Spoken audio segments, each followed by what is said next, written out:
Good day, ladies and gentlemen, and welcome to today's Software Recognition SOP 97.2 and SOP 98.9, The Beginning of the End, Part 2 webinar. As a reminder, today's call is being recorded. It is now my pleasure to turn today's call over to Mr. Jay Waldron. Please go ahead, sir. Thank you and welcome everyone to today's webcast. We have over 1,200 registrants for this webcast, which indicates how much executives want to hear from our distinguished speaker today, Dr. Tony Sondhi, about today's topic, SOP 97.2 and SOP 98.9, The Beginning of the End, Part 2. And as you can tell from the descriptor there, Part 2, today's webcast is a continuation of a new series of webcasts we're hosting with Tony that focus on revenue recognition issues affecting software companies. Let me provide a quick overview of our agenda for today. I'll spend a few minutes on AFS Financial Solutions and how we fit into today's topic, and then I'll turn the program over to Tony for the majority of our hour together. At the conclusion of Tony's prepared remarks, we've allocated time for him to answer questions submitted from our audience. Before I turn it over to Tony, I'd like to provide a brief overview of our SOFTRAX products and how they benefit companies with complex revenue processes. As many of you know, SOFTRAX products were initially developed to serve the complex needs of software companies, and we're the clear leader in that market. Today, hundreds of companies across many different industries trust SOFTRAX products to optimize the billing and revenue processes and to ensure they comply with appropriate revenue recognition guidance and Sarbanes-Oxley requirements. We provide enterprise billing and revenue management solutions that optimize order-to-cash and order-to-revenue processes from complex contracts, billing arrangements, and contract renewals through revenue recognition, reporting, and forecasting. Our mission is to help customers consistently grow their revenue and reduce their costs while remaining compliant with the ever-changing regulatory and accounting guidelines, such as those Tony will be reviewing with us today. If you are manually managing your revenue recognition processes in spreadsheets or are struggling with compliance, we'd be happy to see how we could help. Studies have shown that managing the revenue process is one of the most difficult challenges companies face today. It has been identified as the most complex and challenging area to establish internal controls. The high use of spreadsheets by companies to manage deferred revenue highlights the fact that enterprise financial and ERP applications are not designed to manage revenue. The graphs you see on your screen are taken from studies in this area that RevenueRecognition.com has done. If you wish to learn more about these studies, they are available on the RevenueRecognition.com website. The risk of managing revenue outside of an enterprise system are many. Certainly there's a great compliance and restatement risk. Revenue numbers are always of high materiality. Many studies have found delays in closing processes due to complexities of the business models supported and the volume of data that needs to be analyzed. And many companies, even large public companies, are relying on broad assumptions for their revenue forecasting.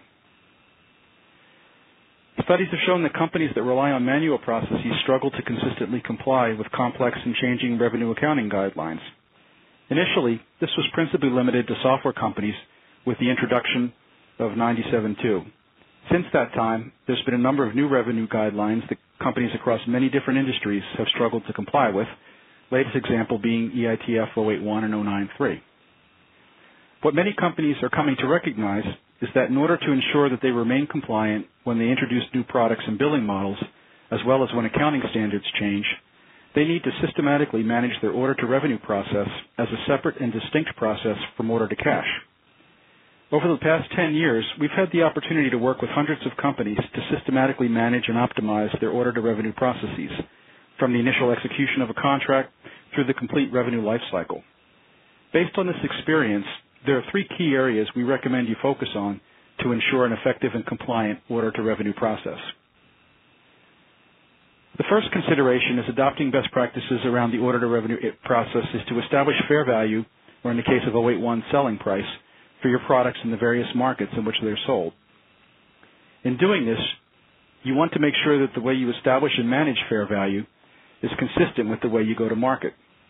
You'll want to consider the external parameters that affect the way you package and sell your products, such as geographic region, channel, or industry.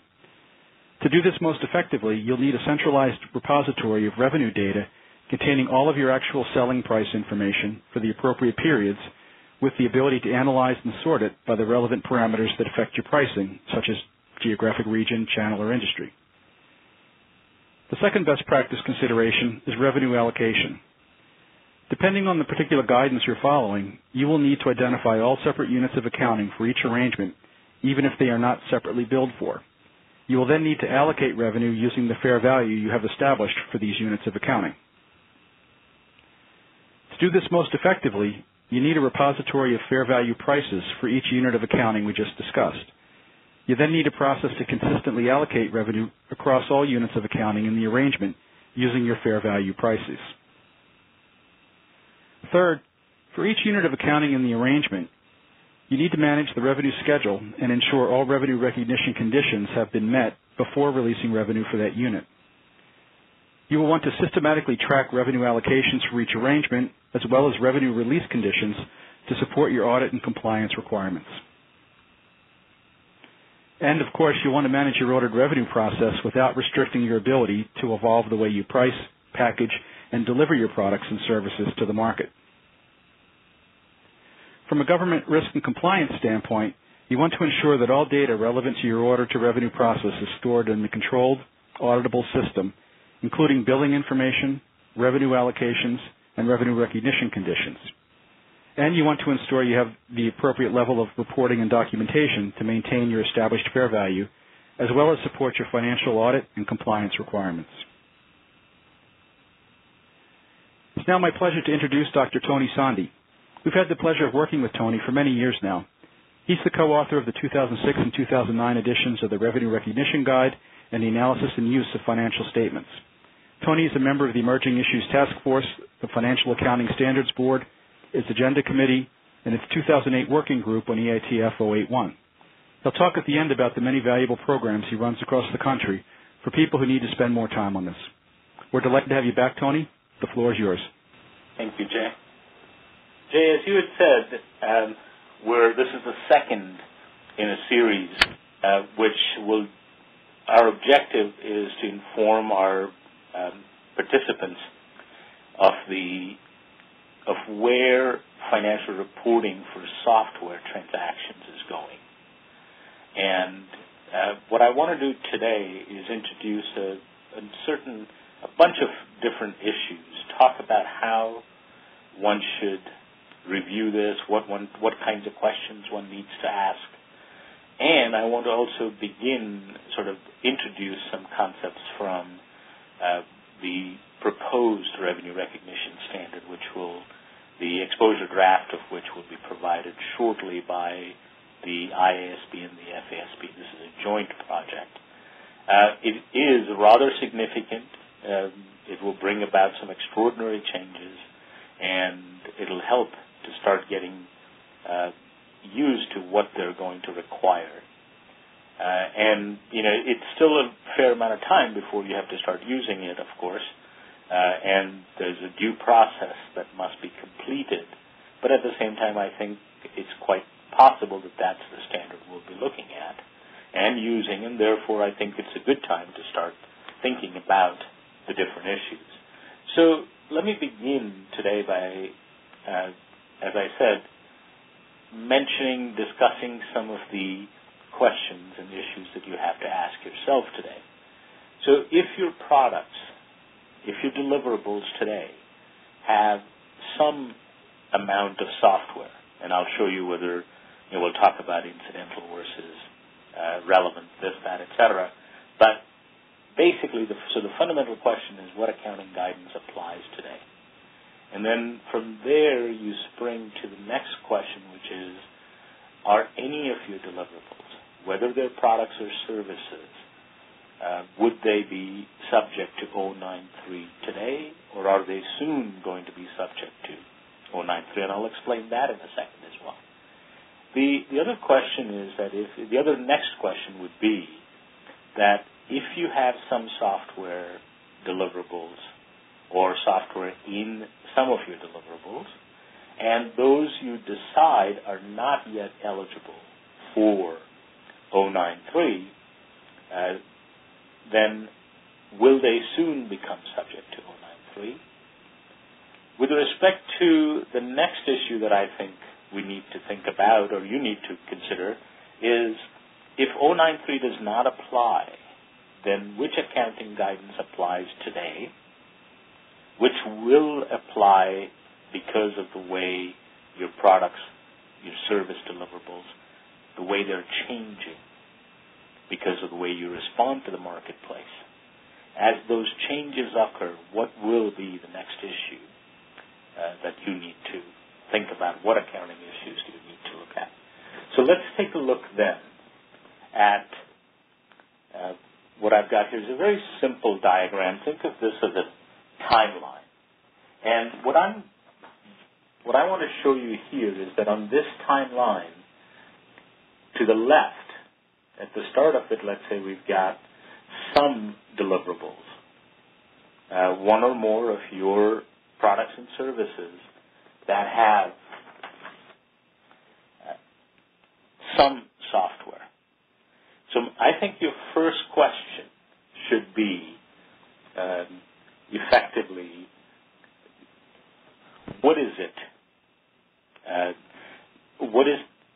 To what extent is the software relevant? In other words, we're trying to determine whether the amount of software that you have in your products and services, whether that is incidental software. So in other words, you go to SOP 97-2 and I'm not going to use the codification terminology yet, but you can certainly look it up there as well. But fundamentally, the question you have to ask is whether the software is incidental, and very simply because, as you're aware, 97-2 does not apply to products and services that have incidental software. Now, notice that, so we're at this stage where we ask that question, if we decide today that our software is actually incidental, it meets the criteria that are mentioned in SOP 97-2 for incidental software. And because we've decided and concluded that it's incidental, therefore 97-2 does not apply. Now, we're also, however, notice we're talking about the fact that the contribution of software to these products and services is on the increase. So as you go down this timeline, we're saying that there's a substantive increase in the contribution of software to the product. So you will therefore have to come to at some point here along this continuum, it's possible that you will decide that software contribution is increased to such an extent that now it is the tangible product and the software that work together to provide the essential functionality of the product or service that you're offering. And it is that point at which you're going to become eligible for EITF 093. And you will start using EITF 093. Now what we're going to say is we go beyond this point and we notice that the contribution of software continues to increase, whereas the tangible product may either decline over time or it may get to a point where the tangible product is only a delivery mechanism.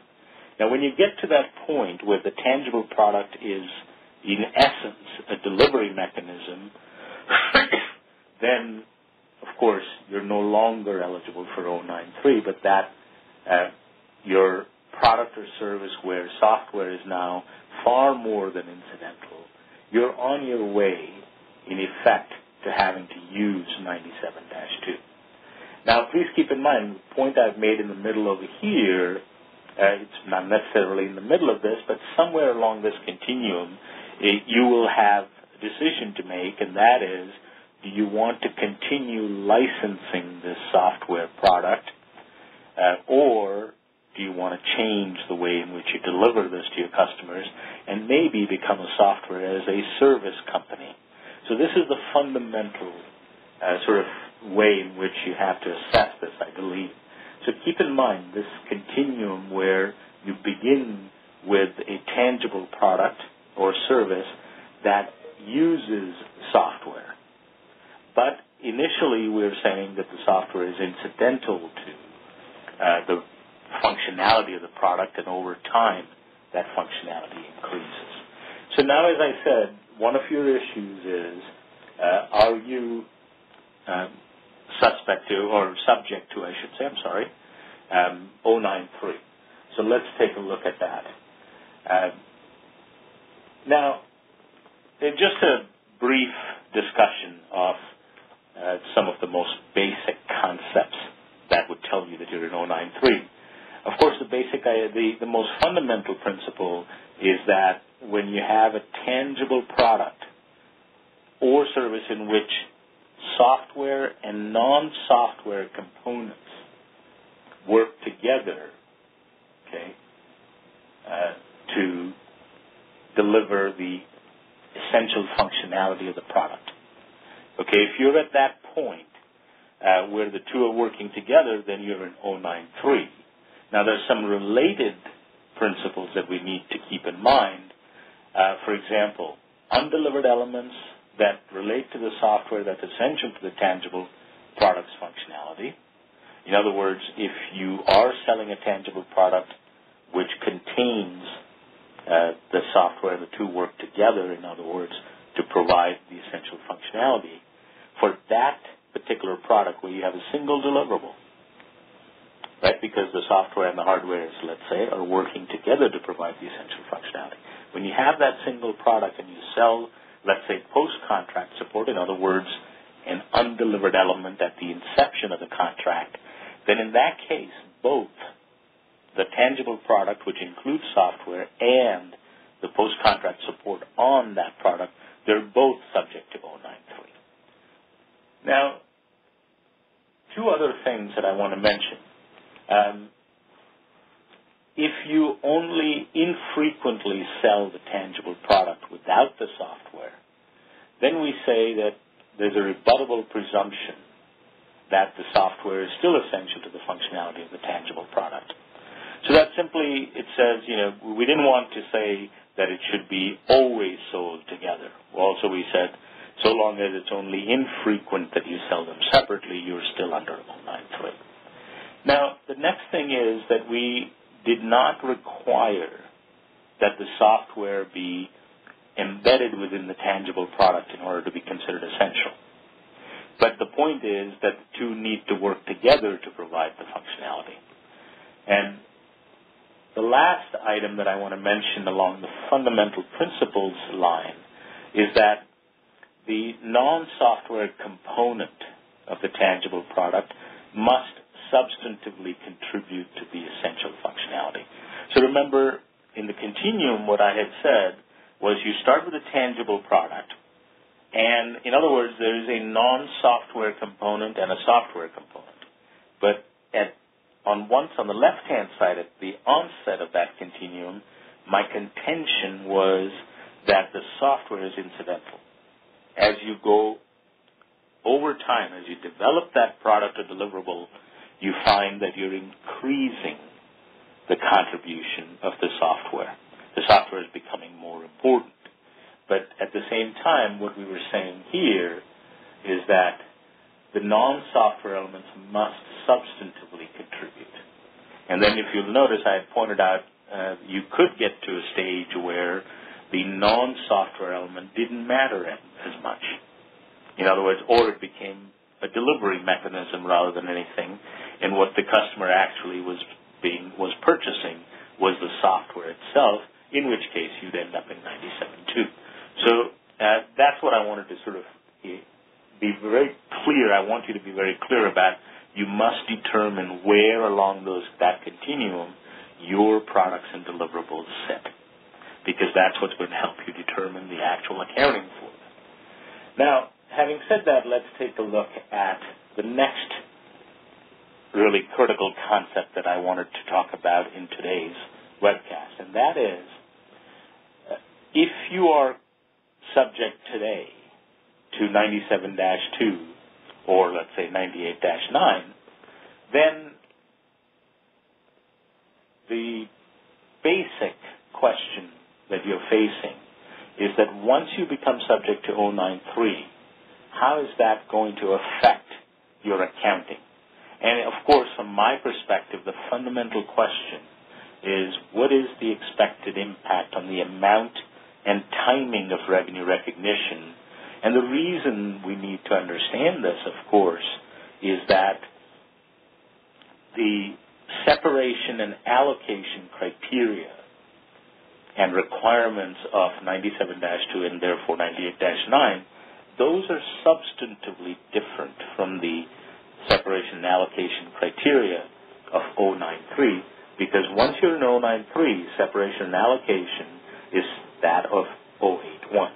Now, here's another reason why it's important for us to understand this, and that is that once the proposed revenue recognition standard takes effect, assuming that it takes effect as it's written now, in effect, you will no longer be using the separation and allocation criteria of 97-2, because 97-2, in other words, software transactions, will be subject to the same accounting standard as non-software transactions are.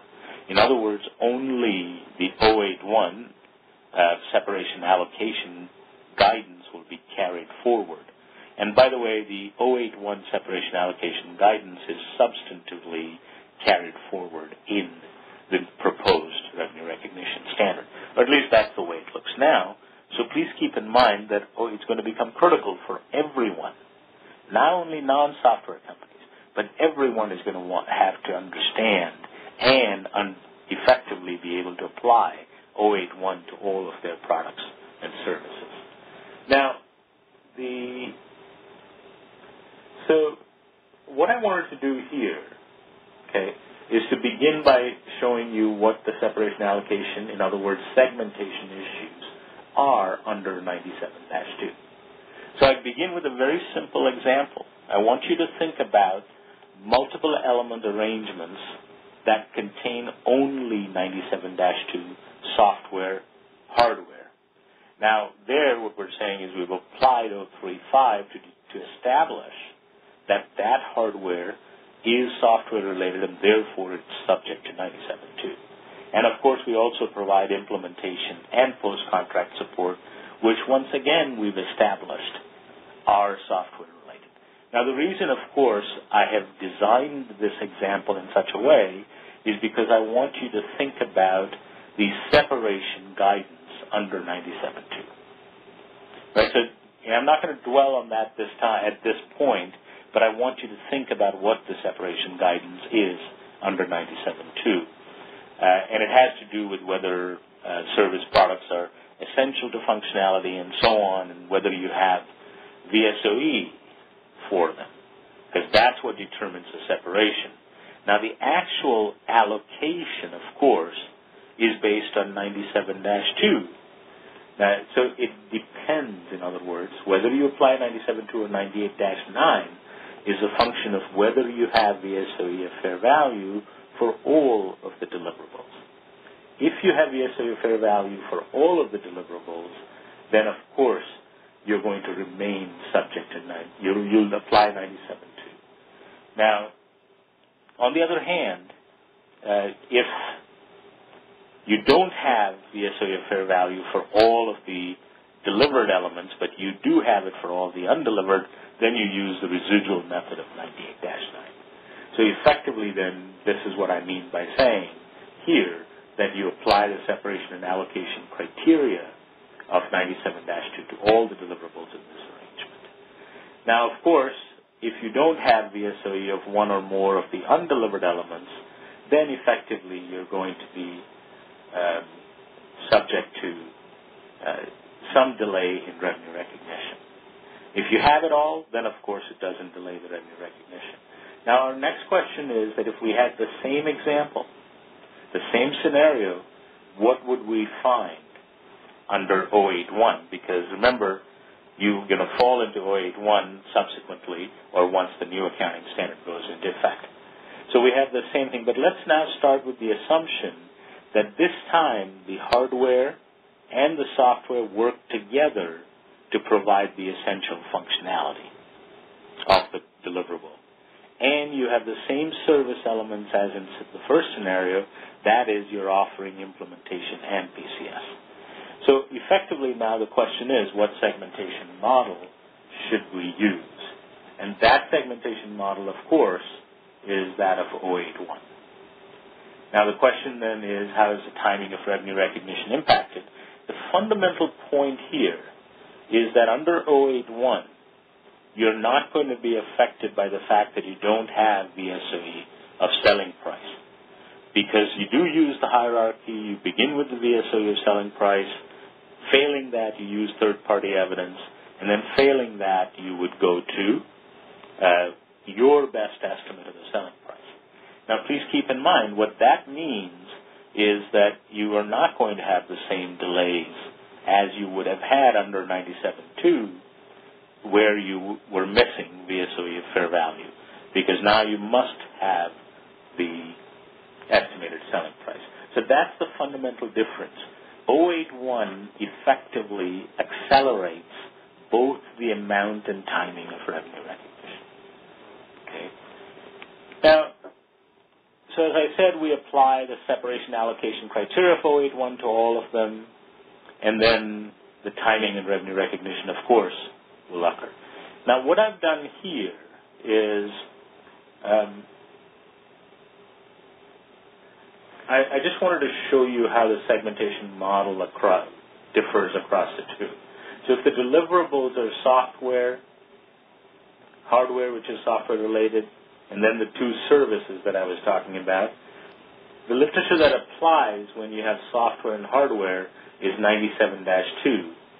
And the separation, in other words, the separation allocation model would also be 97-2, because all four of these deliverables are software related. The fair value evidence that you need is VSOE of fair value for all of them. Now you compare that to when we switch over to, or when 081 is applicable. Remember, we collapsed the software and the hardware by saying that here we're selling a tangible product where software is essential to its functionality. We do have the two services, A and B, and then the literature that applies to all of them is 081. The separation model that applies is also 081. And then the selling price evidence, of course, that we're going to need will begin with the VSOE of the selling price, failing that third-party evidence, and then subsequently, if you don't have that, of course, you would be using estimated selling prices. Now, the next issue that I wanted to raise was, does 093 create a differential between companies that are using that are subject to 97.2 and those that are going to become subject to or will be eligible for 093? And here there's something that's very, very important. And it follows directly from my previous statement and that previous slide, and that is that unlike 97.2, where if you don't have sufficient VSOE of fair value, then you could be stuck and have to defer revenue. And I believe for good reason. But what's going to happen if you're not subject to 97.2 and you're subject to 081, either because you're a software as a service company or because you're subject to a 93, what that suggests is that you're effectively able to use the VSOE of the selling price, failing that third-party evidence, and in the absence of those two, you would develop your internal estimate of the selling price, and therefore separation and allocation will occur in far more circumstances than you would normally see that, or you would have been seeing it under 97-2. And effectively what will happen is that not only will you have accelerated the amount and timing of revenue recognition, but it's also possible that you'll be able to include deliverables that are not yet ready. In other words, they're future deliverables, or they're parts of your roadmap and so on. Because effectively, remember, you have to come up with an estimated selling price. Now, there are some very important issues about how reliable that selling price will be, and certainly from an investor's perspective, there are some significant questions that 093 and 081 raise for us. But in terms of financial reporting, those are the two issues that I wanted to focus on. Now, let's take a look then at some other issues. Please keep in mind that one of the most important questions in 081 for separation purposes is that delivered items must have value on a standalone basis. Now, in 97-2, you cannot separate a delivered item if the undelivered elements are essential to functionality. So please note the difference between those two and keep in mind the different evaluation required. So there are, in other words, differences, fundamentally critical differences in terms of the standalone value, in other words, the separation, as well as the allocation. The basic allocation method changes. The separation method is also different. And in effect, you're going to see an acceleration in the amount and timing of revenue recognition. Now, having said that, what are some of the critical components that we need to be aware of with respect to the proposed FASB and IASB standards? And those, what I wanted to, in essence, mention, the first thing that I want you to be very clear about is that because we're going to switch to the 081 model, the proposed revenue recognition standard will no longer permit the residual method, which, remember, means that you're not going to have 98-9 anymore, and standalone value will be a very critical component because, as I say here, the standalone value methodology or rather the criterion continues to be effective. Now, the next issue then is, remember that under 97-2, allocation was a function of the SOE of fair value. And you'll all recall what the SOE of fair value is. 97-2, of course, defines that as the price charged when the same element is sold separately. And, of course, for items that are not yet being sold separately, it did give you the option of having management having relevant authority to establish a price. Now, similar concepts are carried forward in 081. That is, the SOE of selling price is also, in effect, the price that you expect to charge when you sell that item separately. But there is still a rather fundamental difference, as I pointed out, because we're moving from fair value to selling prices. And as I said, please keep in mind that the allocation principle under the new standards is that you'll apply the relative standalone selling price basis.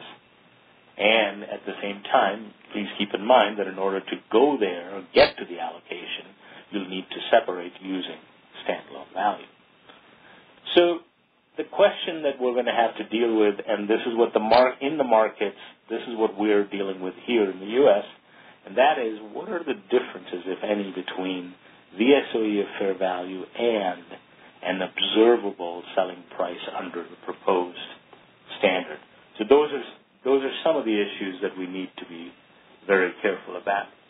Now, with respect to documentation and internal controls, there are some very, very important things that I want to point out.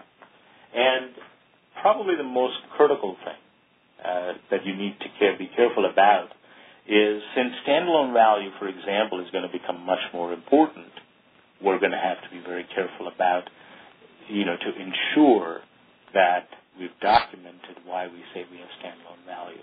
The same argument applies because, remember, as I said, the residual method goes away and everything gets allocated in terms of the relative selling price.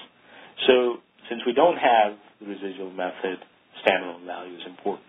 But because we have to use the estimated selling prices, the documentation there then assumes a new importance, because you're going to have to be able to show to your auditors that this is what you're doing.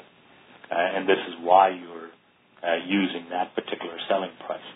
So effectively, therefore, my point is that the main arguments that I've made today are that as you move from either incidental software or from 97-2 into using or having to apply 093, or you decide to change your business model and start offering your services only in terms of software as a service,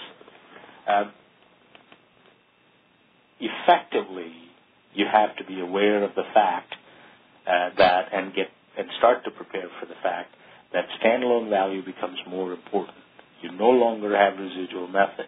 You must have a good sense of what your pricing is based on, and how did you come up with your selling price? You'll have to consider this new hierarchy or a slightly different hierarchy, which begins with the VSOE of the selling price. It moves to third-party evidence and then goes to estimated selling price. Internal controls and documentation are going to become far more critical. And I think this could be a concern for smaller companies who don't really have good systems at the moment to manage their businesses.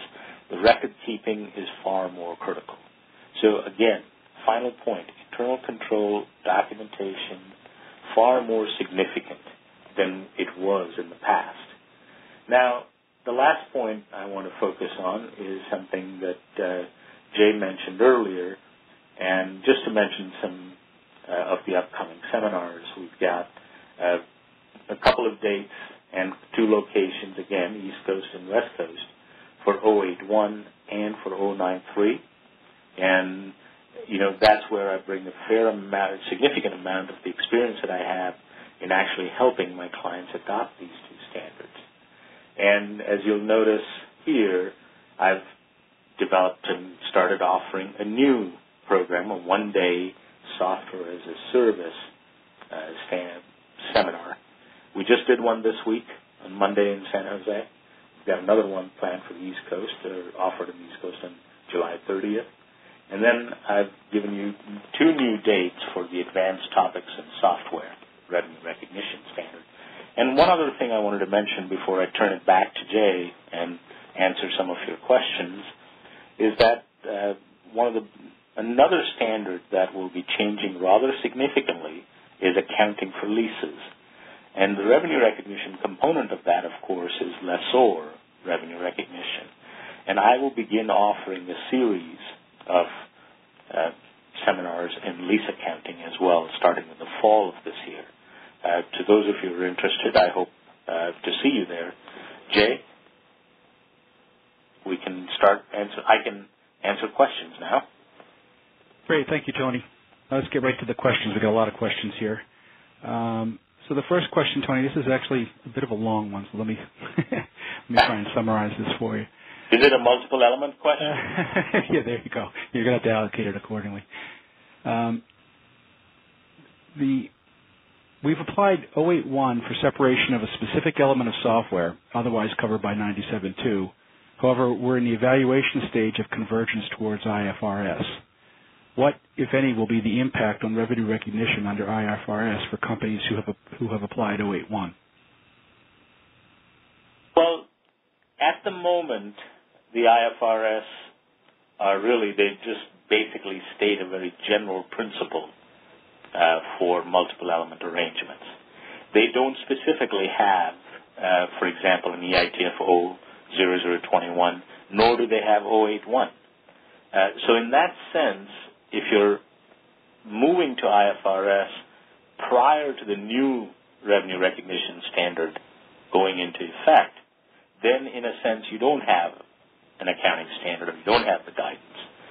What some of the companies that I have seen are doing is applying 021, but the rigor with which they apply 0020 when they're using IFRS is highly variable. I mean, I don't really see much consistency, and I don't really think that auditors outside of the U.S. are that familiar with 021. So in that sense, it's not applied as consistently. I don't find the information as reliable as I would like. On the other hand, as I said, once the new revenue recognition standard goes into effect and it's adopted both here and in foreign countries, then we will have substantively the equivalent of 081. So to go, one other point I would make with respect to your question is, since you said you've already adopted 081, I would stay with that separation and allocation. And, effectively that's what you would do under IFRS even before the new standard goes into effect. Okay, here's another complex one for you, Tony. I'll try and summarize it. The scenario here is that there's software, services, and hardware, and the software and services are priced below their fair value. So there's a carve-out that occurs from the hardware and allocation back to the software and services. So this is a two-part question.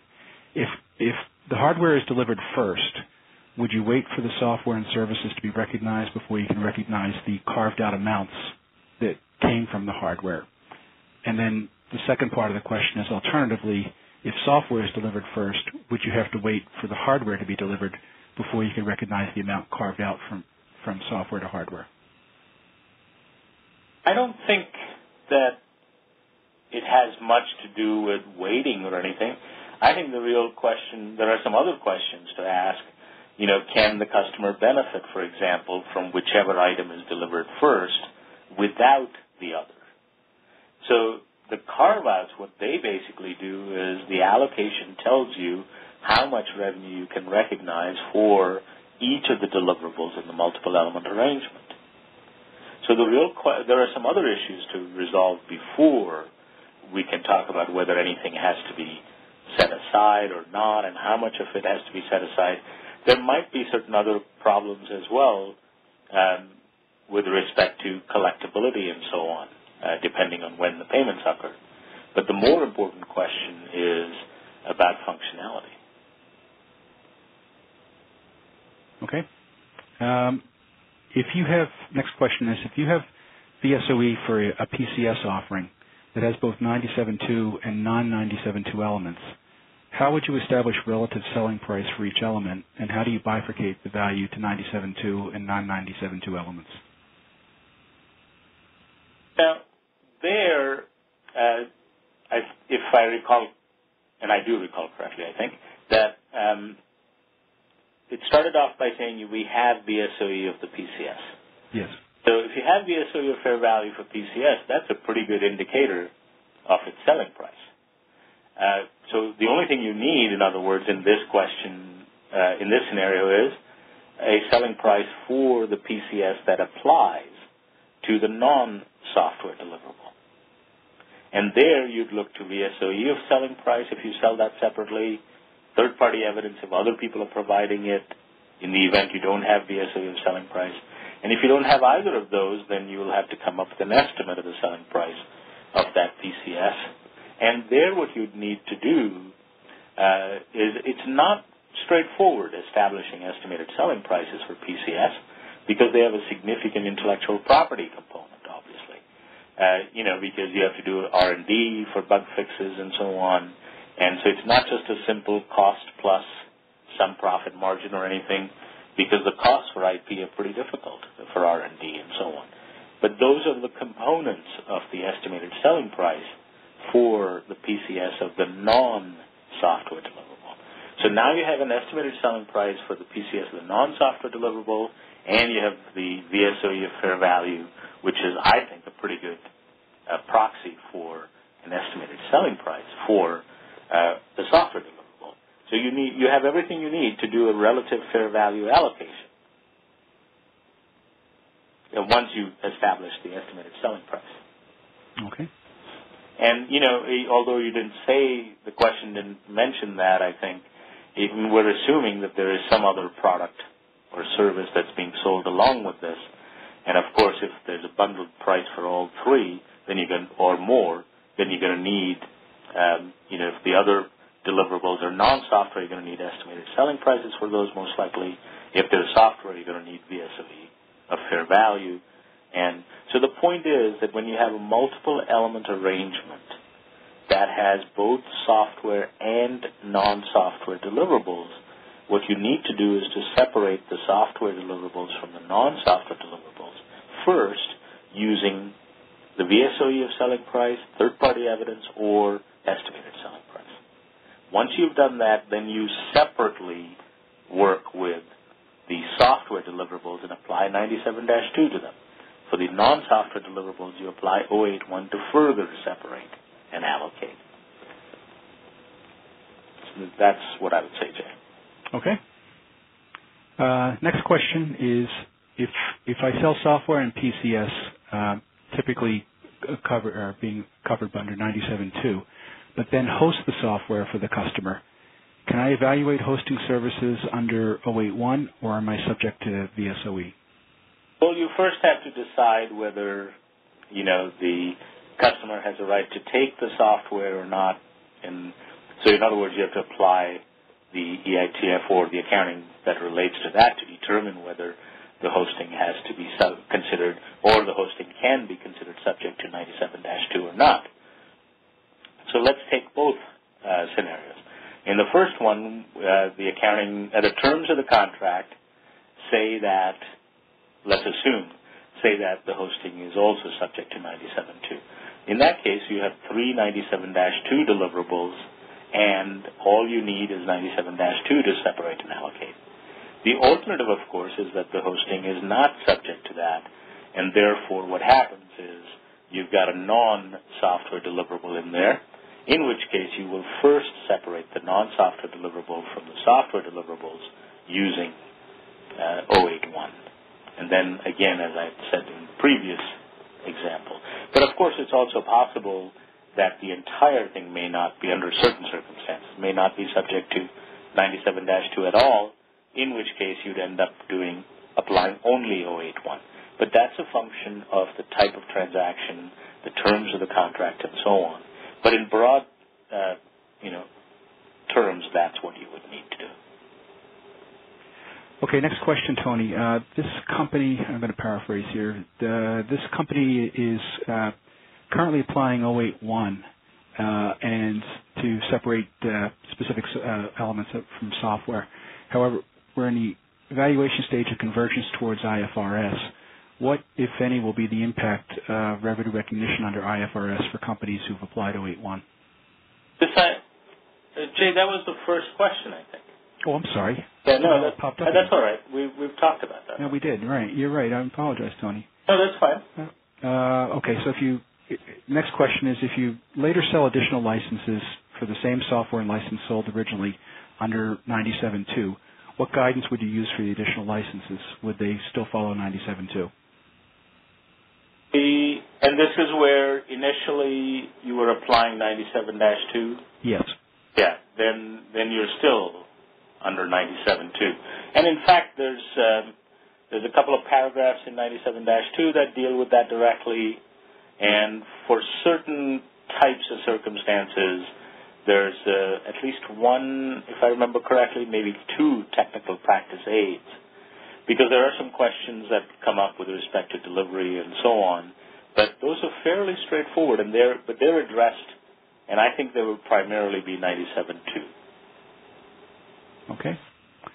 We've got two pricing issues here. I'm going to start with one that I think is near and dear to people's hearts in dealing with discounts. Once standalone value is established, can the salespeople still discount items? Well, the standalone value doesn't get in the way of discounts at all. Maybe a more critical issue would be, once you have estimated selling prices, can you still offer discounts? And there's no problem. There's no question. You can certainly offer them. What it does is, because you must allocate using the relative established selling prices, the discounts would get allocated to the different deliverables. And depending on the timing of the performance with respect to the different deliverables, the discount will have some effect on both the amount and the timing of revenue recognition as you deliver the different components of that multiple element arrangement. So there's no issue with respect to that. Now, of course, let me finish that line, that phrase. What I was saying there is that there's no problem with discounts. You can certainly offer discounts, and it's quite possible that with the marketplace that you're facing and competition that you're facing, you may actually have to offer discounts. So I don't think you should let that get in the way.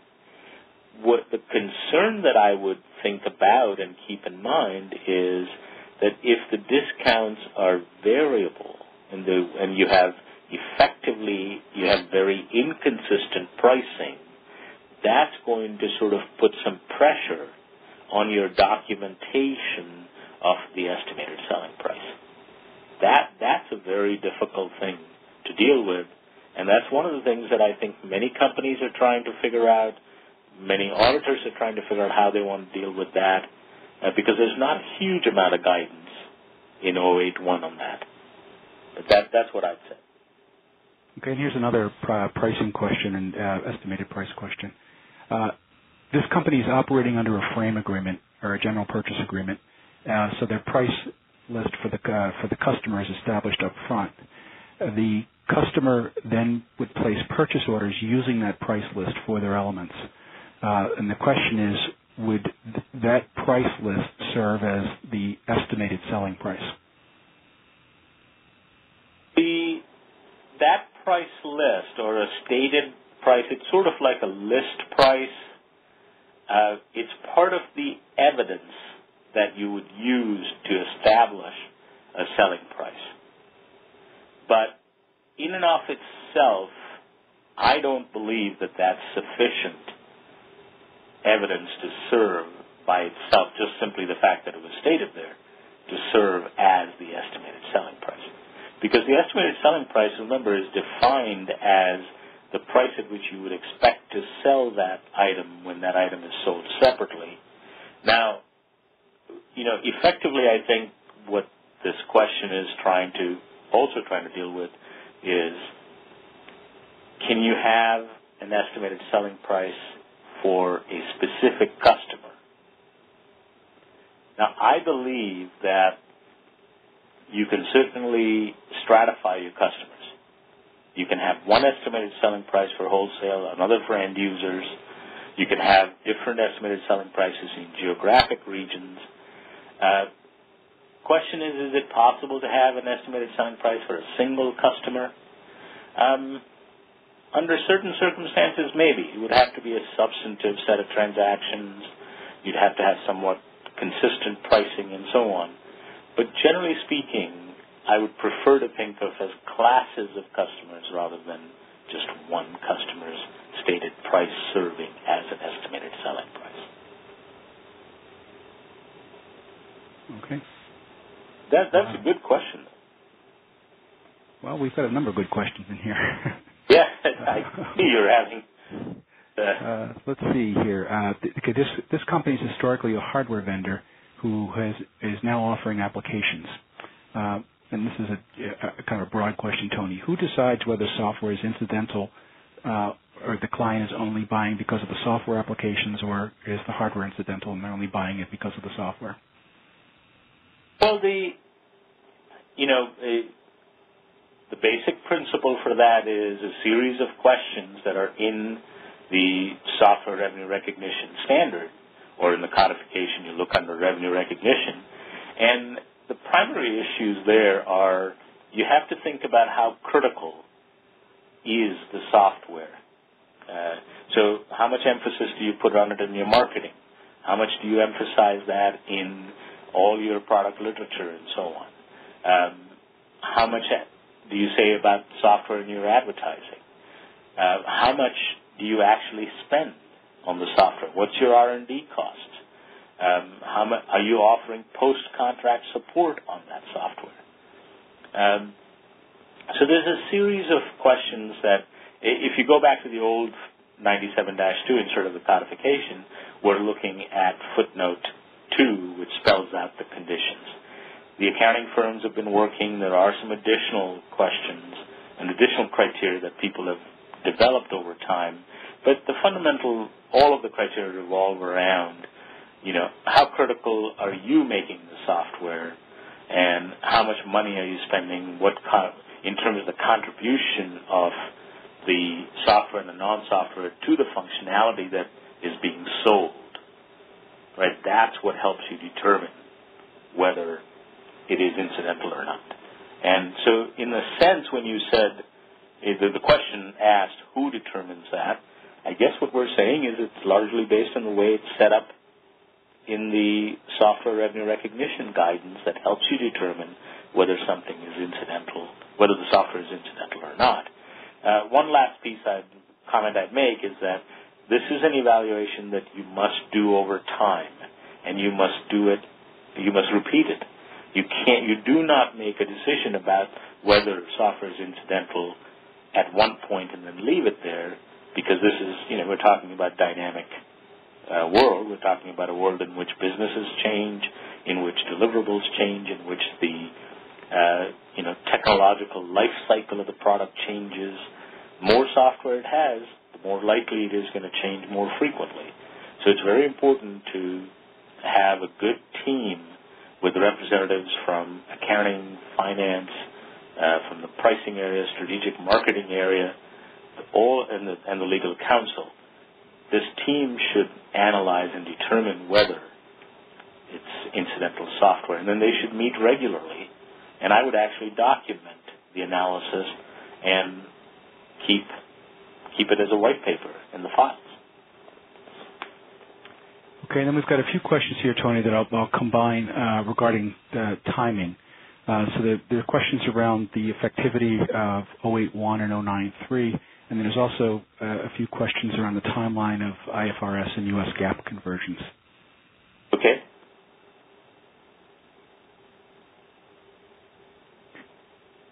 Actually, I'm sorry, those are the questions. Can you comment on the effectivity of 081 and 093 when companies should be applying it, and then also your view on the IFRS U.S. GAAP conversions? Okay. With 081 and 093, the effective date is for new transactions and for those that are materially modified beginning for financial periods beginning on or after June 15th of 2010, which means that for calendar year companies, unless you want to adopt early, it would be January 2011 that you would be adopting it. You are permitted to adopt early. You may do so this year, but then if you're in the second, third, or your final quarter, you'll have to go back and effectively adopt it from the start of your fiscal year. It is possible to do it retrospectively all the way to day one, but that depends on whether you have enough information and so on. So that's the effective date with respect to 081 and 093. I believe that companies are discovering or finding that they need a lot more information than they thought they had, and therefore some of them are delaying it. But there is a reasonable number of companies that have adopted early as well. With respect to the IFRS and FASB new gap on RevRec, that one's harder, simply because it's not clear what's going to happen. They still have to issue the exposure draft. They still have to give people a certain amount of time to comment on it. They hope to be done with all of this by the end of 2011, and then they'll of course give some time for people to adopt it. So one could say that it's got to be at least 3 years, from now. On the other hand, it may be a little bit more if they find significant opposition to it, or if the comment letters show up some issues or problems with it. So that's a function of how well they're able to manage this. Now, please keep in mind that the RevRec project is not the only one that the FASB and the IASB are trying to finish by the end of 2011. There's a total of 10 different accounting standards, and at least 4 of them are going to be really significant and affect just about all companies. So RevRec, leasing, financial statement presentation, and so on. So there are some. Of course, there's also going to be an insurance accounting standard, but that's not going to affect everybody. So there's a lot of work to be done. It's unclear whether they'll be able to manage all of that. They may be able to. But we're looking at least 3 years.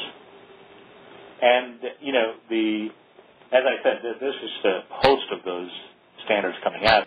Excellent. Well, thank you very much, Tony, for sharing your insights with us today. And I'd like to thank our audience for their participation, for all their questions. And as you will see, Tony, there's some great questions there. Unfortunately, we didn't have time to get to them all. On your screen now, you'll see the RevenueRecognition.com website listed. There are a tremendous number of resources related to emerging revenue recognition guidance, such as 081 and 093, as well as other important revenue recognition topics, including IFRS. Please make sure to visit the RevenueRecognition.com discussion forums where you can post questions and participate in discussions with your peers. And watch your email, RevenueRecognition.com and AFSFinancials.com websites for future executive webcasts such as these. Thank you again, Tony, and thank you all for attending. Thank you, Jay. And once again, this does conclude today's call. Thank you for your participation.